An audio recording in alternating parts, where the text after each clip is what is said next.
And hello, Shock fans. Your beloved soldier of the inverted cross, Rip the full-blown freak show, here for another Bionicle MOC thing. Like I said, I don't name this stuff.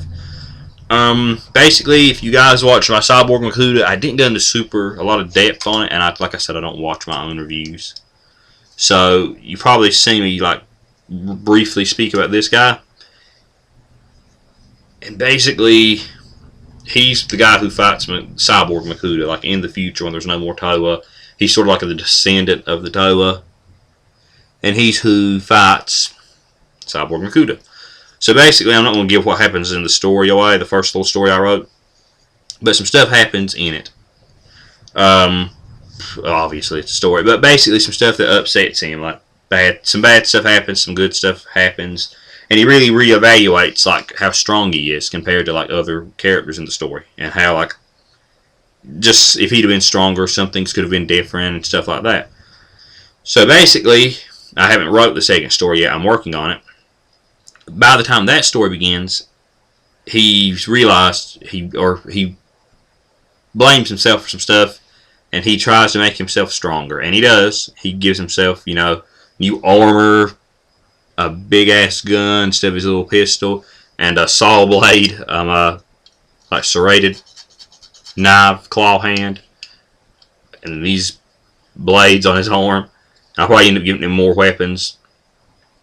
And basically, this is just the breakout Nex figure with some extra armor and some bits and stuff. But I always like Nex for some reason. I don't like Yellow usually on characters, like I said with Biddle. But I guess with the heroes, since all the Toa, there's no Yellow Toa, this kind of makes me happy. Because all Hero Factory had was like the same colors as Bionicle for the most part, other than like, well, I mean, I know Bionicle had gray and yellow, but there were no gray and yellow Toa. There was like black, brown, green, blue, red, and white, and all they had heroes of that color. So it was really cool to have like something that was like this different, unique color for it. Even though it's just yellow, it's still unique. And I might end up putting a little paint on the mask to bring out some of the details, because this heavily like references his first one. It's got the little like vent slits in it. It's really cool. I like it. I put a ball joint piece in this little armor on his back that I put, just in case I decide to attach another weapon. Scale-wise, he is a bit bigger than his previous version of himself, and I will show that once I get his arms out of the way.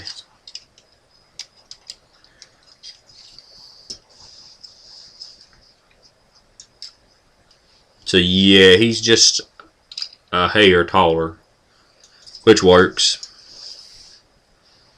I don't know why they didn't do this with these sets when they come out, and this would have made them a lot more fun and a lot better, instead of like the shellish kind of like, they didn't feel complete, is what I mean. This feels complete. And they didn't have to get all the weapons I gave it. They could have just, give it 2 hands, some armor, like they did with all the heroes. Because I've like cannibalized all the heroes except for Natalie, Rocka, and Stormer XL, because I do like those figures a lot. And I'm just glad Bionicle was back. I certainly don't mind cannibalizing Hero Factory to make some awesome characters. But like I said, I have written him into the universe of the little Bionicle thing I've done, just because I like this character a lot. So yeah, hope you guys enjoy this. And this has been your beloved soldier of the inverted cross, Rip the full-blown freak show. I'm signing off. Farewell.